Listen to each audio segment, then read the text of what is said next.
Hello friends, कैसे हैं आप सभी लोग। तो देखिए, आज हम आप सभी लोगों के लिए सीटेट के एनवायरनमेंट के 30 क्वेश्चंस को लेकर के आए हैं, जो आप सभी लोगों के साथ मिल करके डिस्कशन करेंगे।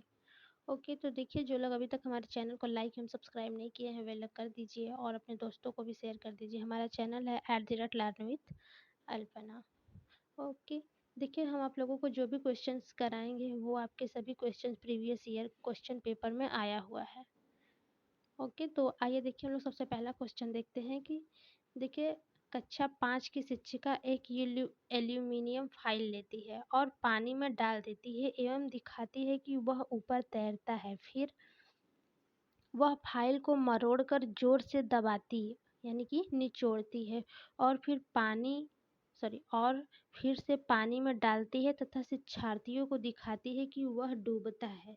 बाद में वह शिक्षार्थियों को यह सोचने और कारण देने के लिए कहती है कि ऐसा क्यों हुआ। इस प्रश्न का उत्तर देने में निम्नलिखित में से कौन से प्रक्रमण कौशल का प्रयोग किया जाएगा।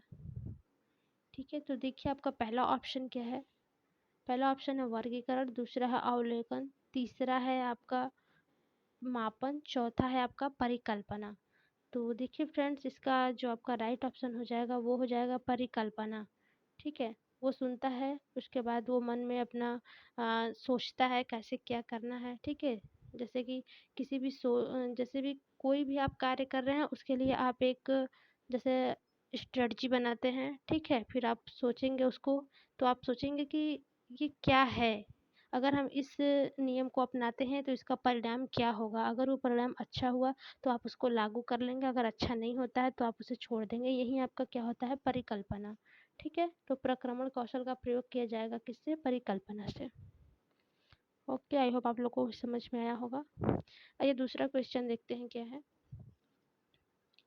देखिए फ्रेंड्स, हमारा दूसरा क्वेश्चन है, पर्यावरण अध्ययन के शिक्षा शास्त्र के संदर्भ में सिवाय डैश है यहाँ पर के निम्नलिखित सभी वांछनीय अभ्यास है। पहला है बच्चे की अस्मिता यानी का व्यक्तित्व का पोषण करने, वास्तविक अवलोकन के स्थान पर पाठ्यपुस्तकी विज्ञान की श्रेष्ठता को स्वीकार करने। तीसरा है पाठ्य वस्तुओं और संदर्भों की बहुलता को बढ़ावा देने। और चौथा है आपका आलोचनात्मक चिंतन और समस्या समाधान के लिए क्षमता संवर्धन करने। ठीक है, तो देखिए, आपका जो पर्यावरण अध्ययन शिक्षा शास्त्र के संबंध में सिवाय पूछा है। ठीक है, सिवाय मतलब उसे छोड़ करके, ऐसा कौन सा ऑप्शन है जिसे छोड़ करके तीनों वांछनीय अभ्यास हैं। तो देखिए, बच्चे के व्यक्तित्व का पोषण करने, ये तो आपका सही है।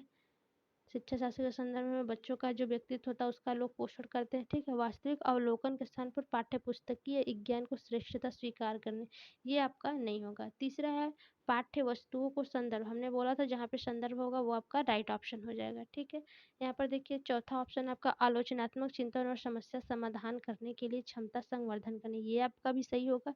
यहाँ पर देखिए सिवाय पूछा है। ठीक है, तो जो आपका गलत है वही आपका यहाँ पर सही हो जाएगा। तो आपका राइट ऑप्शन कौन सा हो जाएगा, बी, वास्तविक अवलोकन के स्थान पर पाठ्यपुस्तकीय विज्ञान की श्रेष्ठता को स्वीकार करने। हम देखिए फिर से यहाँ पर टिक लगा दे रहे हैं, आपका राइट ऑप्शन बी होगा। अगला क्वेश्चन है, देखिए अगला क्वेश्चन है आपका, महेश कक्षा 4 के शिक्षक है। ठीक है, कोई एक महेश है, वे कक्षा 4 के शिक्षक है। वे वृक्ष संरक्षण की अवधारणा पर शिक्षार्थियों को संवेदनशील बनाने के लिए योजना बनाते हैं। ठीक है, विश्व संरक्षण की अवधारणा को, ठीक है, एक वृक्ष संरक्षण की अवधारणा पर शिक्षार्थियों को संवेदनशील बनाने के लिए योजना बनाते हैं। ओके, तो इसमें देखिए निम्नलिखित में से कौन सी एक गतिविधि इस उद्देश्य के लिए सर्वाधिक उपयुक्त होगी। ठीक है, चारों ही सही है, बट इसमें से सर्वाधिक उपयुक्त जो है उसी को आपको टिक करना है। तो पहला देखिए आपका है एक पौधे को अपनाने और उसका पोषण करने के लिए प्रत्येक शिक्षार्थी को भी प्रेरित करना। ये देखिए हमने जो पिछली वीडियो में पढ़ाया है उसमें एक क्वेश्चन ये वाला है। ठीक है, जो लोग ध्यान से पढ़े होंगे इसका टिक सही कर लेंगे। दूसरा है पोस्टर प्रतियोगिता में हिस्सा लेने शिक्षार्थियों को प्रोत्साहित करना। तीसरा है समूह चर्चा के लिए शिक्षार्थियों के समूह बनाना। चौथा वाद विवाद प्रतियोगिता का आयोजन करना। तो देखिए यहाँ पर सर्वाधिक उपयुक्त पूछा है तो आपका ये राइट ऑप्शन ए हो जाएगा। ठीक है, एक पौधे को अपनाने और उसका पोषण करने के लिए प्रत्येक शिक्षार्थी को अभिप्रेरित करना। बी आपका गलत है, सी भी गलत है और डी भी गलत है। आइए अगला क्वेश्चन देखते हैं। क्वेश्चन नंबर 4 क्या है आपका? क्वेश्चन नंबर 4 है आपका, पर्यावरण अध्ययन में बच्चे शिल्पकला और चित्रकला को समूह में सीखना विशेष रूप से पसंद करते हैं क्योंकि यह सहपाठी अधिगम को बढ़ावा देता है। दूसरा, यह सामाजिक अधिगम को बेहतर बनाता है। तीसरा है, जब बच्चों की सृजनात्मकता की प्रशंसा की जाती है तो वे खुश होते हैं व उसके प्रति प्रेरित भी होते हैं। चौथा है आपका, यह कक्षा में अनुशासन को बढ़ाता है। सही ऑप्शन क्या हो जाएगा? A B D, A B C, A B या फिर ए और डी। तो आपका देखिए इसमें से राइट ऑप्शन क्या हो जाएगा? देखिए क्या क्या सही है। ठीक है, जो पर्यावरण अध्ययन में बच्चे शिल्पकला और चित्रकला को समूह बनाते हैं, ठीक है, उसके साथ सीखने के लिए वो क्या पसंद करते हैं। तो देखिए आपका पहला ये ऑप्शन सही होगा, यह सहपाठी अधिगम को बढ़ावा देता है। ठीक है, यह सामाजिक अधिगम को भी, ये भी देखिए आपका सही होगा। और जब बच्चों की सृजनात्मकता सीखने की उनमें एक ललक होती है, ठीक है, साथ में रहते हैं बच्चे तो ज़्यादा सीखते हैं, उनकी प्रशंसा की जाती है तो वे खुश होते हैं, उसके प्रति प्रेरित भी होते हैं। ये भी आपका सही होगा। डी है आपका, यह कक्षा में अनुशासन को बढ़ावा देता है। अनुशासन को ये किस प्रकार से बढ़ावा देगा भाई? ये गलत है आपका। तो राइट ऑप्शन क्या हो जाएगा? ए, बी और सी। तो देखिए बी में है आपका ए, बी तथा सी, यही ऑप्शन आपका राइट हो जाएगा। अगला क्वेश्चन है आपका, देखिए अगला आपका 5वां क्वेश्चन है, प्रयोग करना। ठीक है, प्रयोग करना आकलन का एक संकेतक है।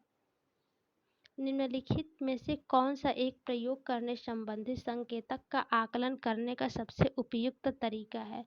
सृजनात्मक खेल, निदर्शन या प्रदर्शन, हस्तपरक विधि, चित्र पठन। तो देखिए आपका इसका जो राइट ऑप्शन हो जाएगा, इसमें क्या पूछा है? प्रयोग करना। ठीक है, यानी कि करके सीखना। तो देखिए जब करके इंसान सीखेगा तो वो अपने हाथों का ही प्रयोग करेगा। ठीक है, तो हस्तपरक गतिविधि, यही आपका राइट ऑप्शन हो जाएगा। क्वेश्चन नंबर 5 का option number 3 is the right. अगला क्वेश्चन देखिए आपका 6वां क्या है? देखिए, प्राथमिक कक्षाओं में शिक्षार्थियों के पास अनेक प्रकरणों में अनेक वैकल्पिक अवधारणाएं होती हैं, जैसे सजीव, निर्जीव, जल चक्र, पौधे आदि। इन वैकल्पिक अवधारणाओं के स्रोत हो सकते हैं परिवार एवं समुदाय, पाठ्यपुस्तकें एवं पुस्तकें, शिक्षक, कहानियां एवं कविताएं। तो देखिए इसका जो राइट ऑप्शन आपका हो जाएगा वो क्या हो जाएगा? देखिए जो बच्चे को प्राथमिक कक्षाओं में शिक्षार्थियों के पास जो अनेक प्रकरण होते हैं, ठीक है, उनकी जो वैकल्पिक अवधारणाएं होती हैं, जैसे क्या दिया है? सजीव, निर्जीव, जल चक्र, पौधे। तो ये देखिए परिवार और समुदाय से भी हो सकता है, ठीक है, पाठ्य पुस्तकें और अन्य पुस्तकों से भी, शिक्षक से भी, कहानियां और कविताओं से भी। तो देखिए आपका राइट ऑप्शन कौन सा हो जाएगा? ए, बी, सी तथा डी। ओके, आइए अगला क्वेश्चन देखते हैं। क्वेश्चन नंबर 7 क्या है आपका? देखिए क्वेश्चन नंबर 7 है कि कांच के जार तथा बोतलों को, ठीक है, कांच के जार तथा बोतलों को उनमें अचार भरने से पूर्व सूर्य की धूप में अच्छी तरह सुखाया जाता है, ऐसा क्यों होता है? ठीक है, पहला ऑप्शन है देखिए, उनमें से धूल को हटाने के लिए। 7वां, देखिए उसमें धूप से धूल थोड़ी ना हटता है। दूसरा है नमी को पूर्णतः हटाने के लिए, नमी को तो हटाया जाता है। अगला ऑप्शन है आपका अचार को स्वादिष्ट बनाने के लिए, ऐसा नहीं है। तीसरा है उसके तापमान में वृद्धि करने के लिए, ऐसा भी नहीं था। आपका राइट ऑप्शन कौन सा हो जाएगा? Option B. ठीक है, ये आपका राइट हो जाएगा। ये अगला क्वेश्चन देखते हैं क्या है। देखिए आपका अगला क्वेश्चन है, आपका कि रेनू, ठीक है, रेनू की दीदी उसे एक सूखा कुआं दिखाते हुए बताती है कि 15 से 20 वर्ष पहले कुएं में पानी था, लेकिन अब यह पूर्णतः सूख गया है। कुएं में पानी सूखने का क्या कारण हो सकता है? पहला देखिए है क्या है? पेड़ों, कुएं तथा उनके आसपास के स्थान की मिट्टी अब सीमेंट से ढक दिया गया है। ठीक है, ये बात तो आपका करेक्ट हो जाएगा। ओके, दूसरा है आसपास के इलाके में बहुत सारे बोरिंग पंप लग गए हैं, इससे कोई संबंधित नहीं है। सी है आपका प्रत्येक व्यक्ति के घर में अब नल होने के कारण कोई भी कुएं का प्रयोग नहीं करता। ये कोई बात थोड़ी होती है, कुएं का प्रयोग नहीं करेगा तो कुएं का पानी सूख जाएगा। तो देखिए आपका राइट ऑप्शन क्या हो जाएगा, बी, केवल ए सही है। ओके, आइए अगला क्वेश्चन देखते हैं। अगला क्वेश्चन देखिए, ये ध्यान से देखिए क्वेश्चन, ये बहुत ही इंपॉर्टेंट है, कई बार एग्जाम में पूछा गया है। अगला क्वेश्चन है देखिए कि बगुला भैंस पर बैठता है क्योंकि, ठीक है, बगुला भैंस पर बैठता है, एक मिनट, अरे सॉरी,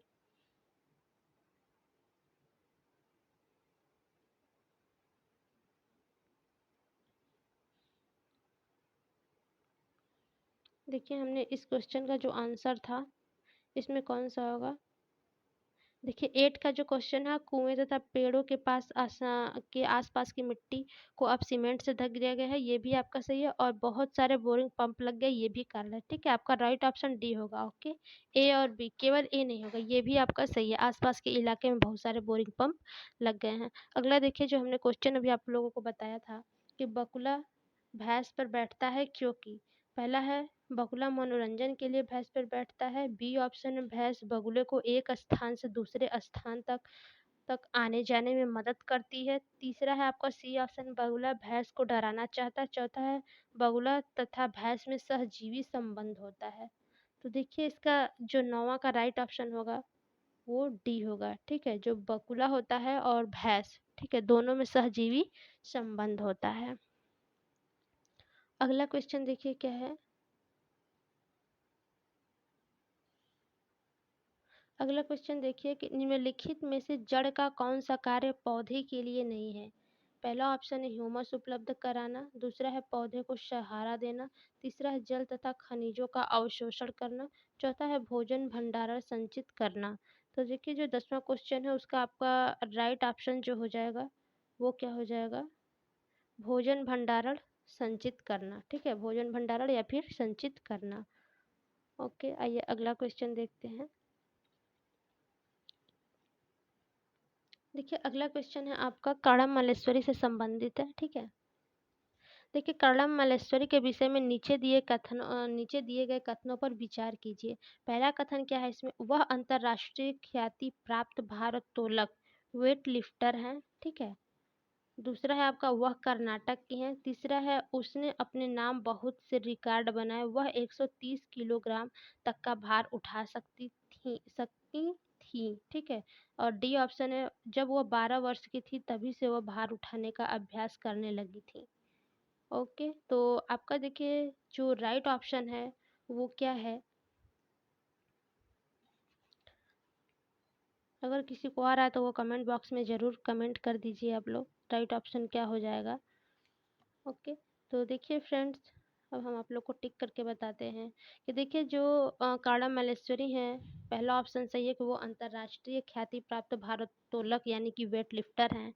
ठीक है, वो कर्नाटक की हैं, ये नहीं है। ठीक है, वो कर्नाटक की नहीं है। सी ऑप्शन क्या है, उसने अपने नाम बहुत से रिकॉर्ड बनाए, वह 130 किलोग्राम का भार उठा सकी थी। ठीक है, ये भी आपका पॉइंट गलत है। आपका देखिए क्या है कि जब वो 12 साल की थी तभी से वो भार उठाने का अभ्यास करने लगी थी, ये ऑप्शन आपका बिल्कुल सही है। तो देखिए जो आपका 11 का राइट ऑप्शन हो जाएगा ए और डी। ठीक है, केवल ए और डी सही है। आइए अगला क्वेश्चन देखते हैं। देखिए फ्रेंड्स, आपका अगला क्वेश्चन है कि सीढ़ीदार कुएं तथा बावली या फिर बावड़ी से संबंधित निम्नलिखित कुछ कथन दिए गए हैं। ठीक है, पहला देखिए है वे जल भंडारण तथा संरक्षण की पारंपरिक व्यवस्था है। दूसरा है सामुदायिक स्रोत के रूप में उनका प्रयोग होता है। तीसरा है उनका निर्माण मुख्यतः वर्षा रहित राज्य में होता है। तीसरा है उनमें केवल संदूषित जल होता है। ठीक है, देखिए जो आपका बावली होता है, ठीक है, वे जल भंडार तथा संरक्षण की पारंपरिक व्यवस्था होती है, ये ऑप्शन आपका सही है। ओके, और अगला क्या है, सामुदायिक स्रोत के रूप में उनका प्रयोग होता है, ये भी आपका सही है कि सामुदायिक स्रोत के रूप में इनका प्रयोग होता है। ठीक है, और इसका देखिए उनका निर्माण मुख्यतः वर्षा रहित राज्यों में होता है। जहाँ पे वर्षा नहीं होता वहाँ पे बावड़ी खन दिया जाता है, पानी उसमें जमा करके इकट्ठा करके अपने प्रयोग में लाया जाता है, ठीक है। और डी है आपका, उसमें केवल संदूषित जल होता है, ये आपका गलत हो जाएगा। तो राइट ऑप्शन क्या हो जाएगा, ए, बी तथा सी। कौन से ऑप्शन में है, ऑप्शन ए में। तो राइट ऑप्शन क्या हो जाएगा 12 का, ए। अगला क्वेश्चन देखिए। अगला क्वेश्चन है आपका, वर्ली एक पारंपरिक कला का प्रकार है, ठीक है। वर्ली नामक स्थान किस राज्य में है। देखिए जो वर्ली है वो पारंपरिक कला का प्रकार है, ठीक है। तो यहाँ पे पूछा गया है कि जो वर्ली नामक स्थान है वो किस राज्य में है। तो देखिए फ्रेंड्स, पहला ऑप्शन है ओडिशा, दूसरा राजस्थान, तीसरा है बिहार, चौथा है महाराष्ट्र। तो देखिए जो ओरली नामक स्थान है वो आपके महाराष्ट्र में है, ठीक है। कहाँ है, महाराष्ट्र में। अगला क्वेश्चन देखिए, तमिलनाडु के निकटवर्ती यानी समीपवर्ती, ठीक है। तमिलनाडु के निकटवर्ती समीपवर्ती राज्य है। तो देखिए तमिलनाडु के पास कौन कौन से राज्य हैं आप लोगों के, यहाँ पे हम आप लोगों को बताएंगे कि तमिलनाडु के पास कौन कौन से राज्य हैं। तो देखिए फ्रेंड्स, पहला है केरल, गुजरात और कर्नाटक, दूसरा है आंध्र प्रदेश, गोवा, कर्नाटक, तीसरा है गोवा, कर्नाटक और केरल, चौथा है आपका केरल, कर्नाटक और आंध्र प्रदेश। जिन लोगों को ये क्वेश्चन के आंसर आए जल्दी जल्दी फटाफट से कमेंट करिएगा। ओके, तो देखिए जो तमिलनाडु के निकटवर्ती समीप राज्य हैं वो कौन कौन से हैं आपके, तो वे हैं आपके केरल, कर्नाटक और आंध्र प्रदेश, ठीक है। 14 का राइट ऑप्शन क्या हो जाएगा, डी। आइए अगला क्वेश्चन देखते हैं। अगला क्वेश्चन देखिए फ्रेंड है कि निम्नलिखित में से किसकी सुनने की शक्ति इतनी तीक्ष्ण होती है कि वह वायु से पत्तों, ठीक है, वायु से पत्तों के हिलने की ध्वनि और घास पर किसी जानवर के चलने की ध्वनि में अंतर कर सकता है। देखिए गिद्ध, रेशम का कीड़ा, कुत्ता, बाघ। तो देखिए इसका राइट ऑप्शन आपको वह हो जाएगा बाघ, ठीक है। जो बाघ होता है वो जो हवा चलती है उसमें, ठीक है, जो हवा में पत्ते हिलते हैं वो उसकी ध्वनि, और जो घास पर अगर कोई जानवर चल रहा है तो उसकी ध्वनि, ठीक है। दोनों में अंतर कर लेता है कौन, बाघ। इसकी सुनने की शक्ति इतनी ज्यादा होती है, ठीक है। आइए अगला क्वेश्चन देखते हैं। अगला क्वेश्चन देखिए फ्रेंड्स है कि जब कोई व्यक्ति ट्रेन द्वारा अहमदाबाद से केरल की यात्रा करता है, ठीक है, अहमदाबाद से केरल की यात्रा करता है, तब वह अनेक सुरंगों को पार करता है। ये सुरंगें खाली स्थान पर्वतों में है। अरावली पहला है, दूसरा है पश्चिमी घाट, तीसरा है पूर्वी घाट, चौथा है विंध्याचल। तो देखिए फ्रेंड्स, अगर कोई व्यक्ति अहमदाबाद से, ठीक है, ट्रेन से केरल की यात्रा करता है तो वह कौन सी सुरंगें को पार करेगा, वो देखिए जो है वो पश्चिमी घाट को पार करेगा, ठीक है। अगला क्वेश्चन देखिए आपका। अगला क्वेश्चन है आपका कि पृथ्वी गोल है, ठीक है। पृथ्वी गोल है, वास्तव में पृथ्वी पर ऊपर नीचे कुछ नहीं होता, केवल सापेक्ष होता है। हम भारत के लोग खाली स्थान के लोगों के सापेक्ष उल्टे दिखते हैं। तो बताइए भारत के लोग किस देश के सापेक्ष उल्टे दिखते हैं। लीबिया है, अल्जीरिया है, अर्जेंटीना है और अलास्का यूएसए, ये है। तो देखिए जो भारत के सापेक्ष अर्जेंटीना के लोग हैं वो उल्टे दिखते हैं, ठीक है। इसका राइट ऑप्शन सी हो जाएगा। आइए अगला क्वेश्चन देखिए। देखिए अगला क्वेश्चन है आपका कि मच्छरों के प्रजनन, ठीक है, मच्छरों के प्रजनन की रोकथाम के लिए ठहरे पानी पर तेल डालने की सलाह दी जाती है। ऐसा इसलिए है क्योंकि मच्छरों को तेल द्वारा विकर्षित किया जाता है, पहला ऑप्शन था। दूसरा है मच्छर तेल द्वारा मर जाते हैं, तीसरा है मच्छर तेल की परत में फंस जाते हैं, चौथा है तेल ऑक्सीजन की आपूर्ति को काट देता है जिससे मच्छरों का प्रजनन थम जाता है। तो देखिए जो 18 का आपका राइट ऑप्शन हो जाएगा वो कौन सा हो जाएगा, वो हो जाएगा डी। जो तेल होता है वो ऑक्सीजन की आपूर्ति को काट देता है, ठीक है, जिससे मच्छरों का प्रजनन थम जाता है। अगला क्वेश्चन देखिए क्या है। देखिए अगला क्वेश्चन है आपका, निम्नलिखित में से कौन सा कीट मधुमक्खियों की भांति कॉलोनी यानी बस्तियों में एक साथ नहीं रहता है, ठीक है। चींटी, दीमक, मकड़ी और ततैया या फिर बर्रा। तो देखिए फ्रेंड्स, कौन सा कीट है जो एक साथ कॉलोनी में नहीं रहता या फिर बस्ती में?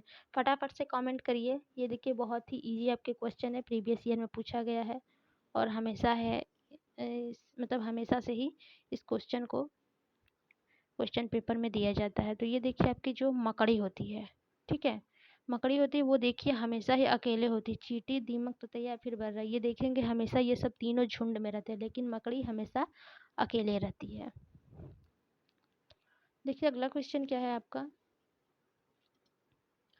अगला क्वेश्चन देखिए कि ग्रामीण क्षेत्र के मकानों के ढांचे वहाँ की जलवायु यानी कि मौसम की स्थिति से संबंधित होते हैं। एक गांव के मकानों के लक्षण नीचे दिए गए हैं। अब देखिए क्या क्या है। पहला इसमें पॉइंट दिया है, मकान मजबूत बांस के खंभों पर बने होते हैं, ठीक है। ऐसा तो देखिए असम में ही होता है कि जो घर होते हैं मजबूत बांस के खंभों पर बने होते हैं, ठीक है। अंदर से भी मकान लकड़ी के ही बने होते हैं। तीसरा है, मकान जमीन से लगभग 3 मीटर से 3.5 मीटर ऊंचाई पर बने होते हैं। मकानों की छत ढालू होती है, ठीक है। अब देखिए इसके आगे क्या है, इस गांव में भारी वर्षा होती है। तो यह गांव किस राज्य में पड़ता है? तो देखिए फ्रेंड्स, इसका जो राइट ऑप्शन हो जाएगा वो कौन सा हो जाएगा आपका? असम। हमने देखिए पहले ही बताया है कि जो मजबूत बांस के खंभों पर बने होते हैं वो असम में होते हैं, ठीक है। आइए अगला क्वेश्चन देखते हैं आपका। ये भी बहुत ही इम्पोर्टेंट आपका है। अगला क्वेश्चन है देखिए, कुडुक कहाँ के लोगों की भाषा है? ठीक है, कुडुक जो भाषा बोली जाती है वो कहाँ के लोगों की भाषा है? मणिपुर, अरुणाचल, झारखंड, मिजोरम। तो देखिए फ्रेंड्स, जो कुडुक भाषा है या हाँ भाषा है वो आपके कहाँ पे बोले जाते हैं? वो देखिए वो आपके झारखंड में बोले जाते हैं, ठीक है। तो आपका 21 का राइट ऑप्शन क्या हो जाएगा? सी। अगला ये क्वेश्चन देखते हैं। अगला क्वेश्चन है आपका कि राष्ट्रीय पाठ्यचर्या की रूपरेखा, ठीक है, राष्ट्रीय पाठ्यचर्या की रूपरेखा 2005 के अनुसार निम्नलिखित में से कौन सी एक पर्यावरण अध्ययन की विषय वस्तु थीम है? देखिए पहला ऑप्शन है सौरमंडल, दूसरा है मौसम, तीसरा है ऊर्जा और डी है आपका चौथा आंसर भोजन। तो देखिए जो राष्ट्रीय पाठ्यचर्या की रूपरेखा 2005 है उसमें कौन सी पर्यावरण की विषय वस्तु है या फिर उसकी थीम है? तो देखिए इसका जो राइट ऑप्शन हो जाएगा वो क्या हो जाएगा आपका? भोजन, ठीक है। सौरमंडल, मौसम, ऊर्जा ये तीनों नहीं है, भोजन ही थीम है पर्यावरण अध्ययन की, एनसीएफ 2005, ठीक है। आइए अगला क्वेश्चन देखते हैं।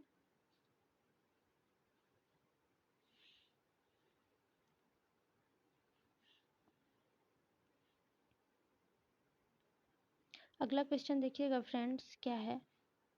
क्वेश्चन नंबर 23 है आप लोगों का। देखिए क्वेश्चन है कि पर्यावरण अध्ययन में विषय वस्तु यानी कि थीम आधारित उपागम को अपनाने के समर्थन में निम्नलिखित में से कौन सा तर्क सबसे अधिक सशक्त है? पहला देखिए, यह शिक्षण को अधिक रोचक और गतिविधि पर आधारित बनाने में मदद करता है। दूसरा है, यह अवधारणाओं, मुद्दों और कौशलों के वृहद विस्तार को सम्मिलित करने में मदद करता है। तीसरा है, यह विषय सीमाओं को नरम यानी कि सौम्य बनाने और संपूर्णता में एक ज्ञान को प्राप्त करने में मदद करता है। चौथा, यह पाठ्य योजनाओं को एक ढांचा प्रदान करने और शिक्षण को अधिक प्रभावी बनाने में मदद करता है। तो देखिए फ्रेंड्स, इसका जो राइट ऑप्शन हो जाएगा 23 का वो कौन सा हो जाएगा?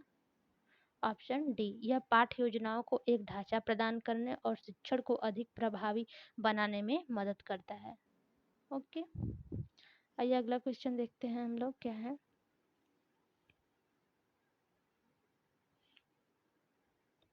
देखिए फ्रेंड्स, आपका अगला क्वेश्चन है कि प्राथमिक कक्षाओं में पर्यावरण अध्ययन को सीखने सिखाने में कहानियाँ एक महत्वपूर्ण पहलू हैं।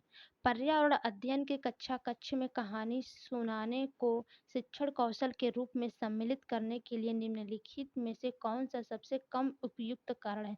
यहाँ पर देखिएगा फ्रेंड, सबसे कम पूछा है, ठीक है। सबसे कम उपयुक्त कारण यानी कि चारों ही उपयुक्त होंगे, बट यहाँ पर जो सबसे कम है उसी को टिक करना है आप लोगों को। पहला ऑप्शन देखिए क्या है, कहानियां अनेक विषय क्षेत्रों को छूती हैं ये तो आपका उपयुक्त हो जाएगा। दूसरा, कहानियाँ कक्षा प्रबंधन में सहायता करती है। तीसरा है, कहानियाँ पर्यावरण अध्ययन अवधारणाओं से संबंध जोड़ने के लिए संदर्भ उपलब्ध कराती है। देखिए यहाँ पर ये संदर्भ है, तो ये तो जाहिर सी बात है कि उचित हो जाएगा, ठीक है, अच्छा ही होगा ये ऑप्शन आपका। चौथा, कहानियों में व्यक्तियों के अनुभव शामिल हो, जहाँ पे एक्सपीरियंस होता है वो भी बेस्ट होता है आपका, ठीक है। और देखिए यहाँ पर पहला क्या था, कहानी अनेक विषय क्षेत्रों को छूती है, ये भी आपका बेस्ट है, यानी कि सबसे कम उपयुक्त तो कौन सा हो जाएगा, कहानियाँ कक्षा प्रबंधन में सहायता करती हैं।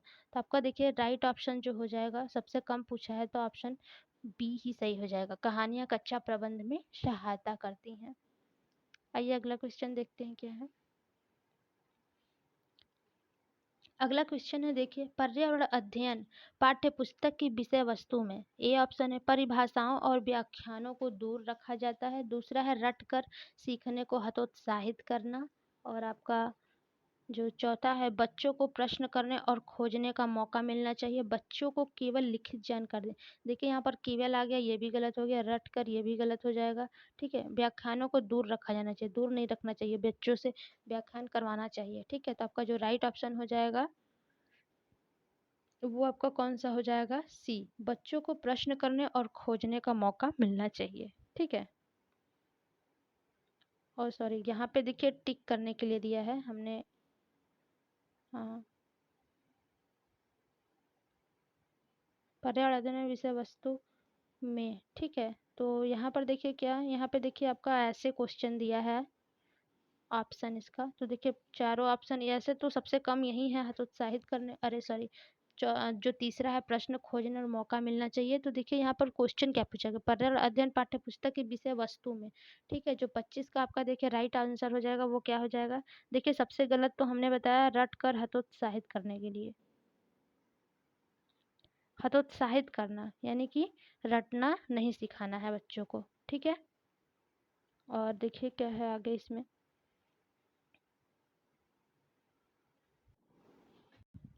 ठीक है। तो देखिए फ्रेंड्स, यहाँ पे क्या पूछा है, विषय वस्तु में क्या होना चाहिए, ठीक है। तो व्याख्यानों को दूर रखा जाना चाहिए, रट कर सीखने को हतोत्साहित करना चाहिए, और बच्चे को प्रश्न खोजने में मौका मिले। देखिए यहाँ पे विषय वस्तु को लिए पूछा है तो ये आपका नहीं होगा, ठीक है। अगर बच्चों के लिए पूछता तो ये आपका सबसे करेक्ट आंसर होता, ठीक है। लेकिन यहाँ पे विषय वस्तु के लिए पूछा है तो ये आपका नहीं होगा, बच्चों को केवल लिखित जानकारी दी जानी चाहिए, ठीक है। तो देखिए इसका जो 25 का राइट ऑप्शन क्या हो जाएगा, ए बी, सॉरी, लिखित जानकारी दी जानी चाहिए, ये आपका, एक सेकेंड, खोजने का मौका मिलना चाहिए, ये आपका गलत हो जाएगा, ठीक है। केवल देखिए यहाँ पर दिया, हमने बताया था जहाँ पे केवल देगा वहाँ पे आपका राइट ऑप्शन नहीं होगा, वो आपका नेगेटिव वर्ड होता है, ओके। तो ए बी सी देखिएगा, जिस ऑप्शन में ए बी सी होगा वहीं आपका राइट ऑप्शन हो जाएगा। तो देखिए फ्रेंड्स, ए बी सी आपका इसमें है सी ऑप्शन में, ठीक है। तो 25 का आपका राइट ऑप्शन क्या हो जाएगा, सी। आइए अगला क्वेश्चन देखते हैं हम लोग। अगला क्वेश्चन है, देखिए कि निम्नलिखित में से कौन सा कथन आकलन प्रक्रियाओं के बारे में सबसे कम उपयुक्त है। यहाँ पर ध्यान दीजिएगा फ्रेंड्स, सबसे कम पूछा है, ठीक है। पहला देखिए है, सीखने के संकेतकों और उप संकेतकों की सूची बनाना, रिपोर्टिंग को अधिक विस्तृत बनाना, ठीक है। आकलन की प्रक्रियाओं के बारे में पूछा है, सबसे कम महत्वपूर्ण पूछा है। और दूसरा है, ठीक, अच्छा और बहुत अच्छा जैसी टिप्पणियां बच्चे के सीखने के बारे में एक समझ प्रदान करता है। सी है, बच्चे के पोर्टफोलियो में केवल उनके सबसे बेहतर कार्य न होकर सभी तरह के कार्य होने चाहिए। डी है, बच्चे को निजी विवरण और वैयक्तिक पृष्ठपोषण यानी कि फीडबैक देना वांछनीय अभ्यास है।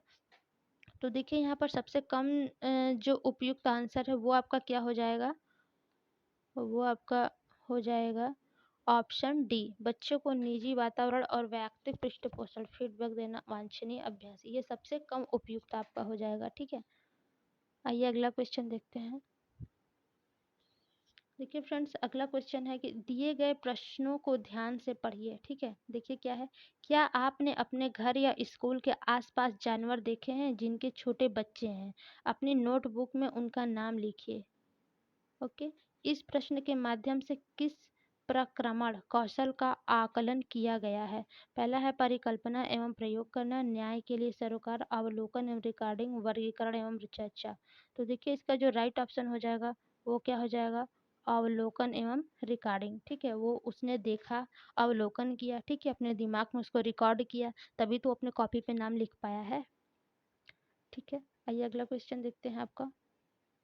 अगला क्वेश्चन देखिए फ्रेंड है कि पर्यावरण अध्ययन की अंतः विषयी प्रकृति पर्यावरणीय मुद्दों को खाली स्थान द्वारा संबोधित करती है। पहला ऑप्शन है सामाजिक विज्ञान और पर्यावरण शिक्षा के विषय वस्तु और पद्धति के प्रयोग। दूसरा है विज्ञान की विषय वस्तु और पद्धति के प्रयोग। तीसरा है विज्ञान सामाजिक विज्ञान और पर्यावरण शिक्षा के विषय वस्तु और पद्धति के प्रयोग। चौथा है आपका विज्ञान और सामाजिक विज्ञान की विषय वस्तु और पद्धति का प्रयोग। तो देखिए फ्रेंड्स, जो आपका 28 का राइट ऑप्शन हो जाएगा वो क्या हो जाएगा? आपका विज्ञान सामाजिक विज्ञान और पर्यावरण शिक्षा की विषय वस्तु और पद्धति का प्रयोग। ठीक है, आपका 28 का राइट ऑप्शन कौन सा हो जाएगा? सी। अगला क्वेश्चन देखिए क्या है। देखिए अगला क्वेश्चन आपका है कक्षा 5। ठीक है, कक्षा 5A के शिक्षक एक सवाल देते हैं कि पहला है आपका कि पेड़ों के 5 लाभ बताइए, जबकि कक्षा 5B के, ठीक है, ए के सवाल देते हैं कि पेड़ों के 5 लाभ लिखिए, जबकि जो 5B के शिक्षक हैं निम्न सवाल देते हैं। वो कहते हैं कि क्या होगा अगर धरती पर कोई पेड़ न हो? इन सवालों की प्रकृति कैसी है? ठीक है, पहला है, देखिए पहला ऑप्शन है ए मुक्त अंत वाला अभिसारी है, और जो बी है वो बंद अंत वाला अपसारी है। ठीक है, और बी ऑप्शन देखिए क्या है, ए मुक्त अंत वाला अपसारी है, बी बंद अंत वाला अभिसारी है, सी ऑप्शन है ए बंद अंत वाला अपसारी है, बी और बी जो है अंत वाला अभिसारी है। फिर डी है ए बंद अंत वाला अभिसारी है, बी जो है मुक्त अंत वाला अभिसारी है। तो देखिए इसका सबसे पहले हम लोग क्वेश्चन फिर से पढ़ लेते हैं कि देखिए पहला क्या है कि पेड़ों के 5 लाभ लिखिए। ठीक है, और जो 5B के टीचर है वो क्या बोलते हैं कि अगर धरती पर कोई पेड़ ही ना हो तो क्या होगा? ठीक है, क्या होगा अगर धरती पर कोई पेड़ ही ना हो? तो देखिए जो आपका राइट ऑप्शन हो जाएगा ये हो जाएगा पहला, सॉरी एक सेकंड, हाँ पहला आंसर आपका हो जाएगा कि ए जो है वो मुक्त अंत वाला अभिसारी है। ठीक है, और जो बी है वो बंद अंत वाला हो जाएगा अपसारी। देखिए पेड़ों के 5 लाभ कई हो सकते हैं, ठीक है, कोई भी 5 लाभ हो सकते हैं, लेकिन क्या होगा जब धरती पर पेड़ ही नहीं रहेगा तो क्या होगा? ठीक है, तो ये आपका बंद अंत वाला क्वेश्चन है, अपसारी। अगला क्वेश्चन देखिए आपका क्या है। अगला क्वेश्चन है आपका कि कक्षा फर्स्ट में, ठीक है, कक्षा फर्स्ट में पर्यावरण अध्ययन में शिक्षार्थियों के आकलन के बारे में निम्नलिखित में से कौन सा सत्य है? आइए देखिए यहाँ पर कौन सा सत्य है। पहला है मौखिक परीक्षाएं क्योंकि हो सकता है कि बच्चे लिखने में सक्षम न हो।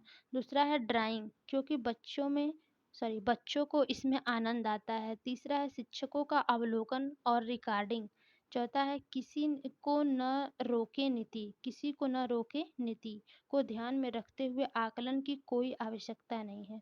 तो देखिए जो इसका राइट ऑप्शन हो जाएगा वो क्या हो जाएगा? मौखिक परीक्षाएं होनी चाहिए, ठीक है, क्योंकि हो सकता है कि बच्चे लिखने में सक्षम न हो, ये देखिए आपका राइट हो जाएगा। ओके, और अगला ऑप्शन क्या है आपका?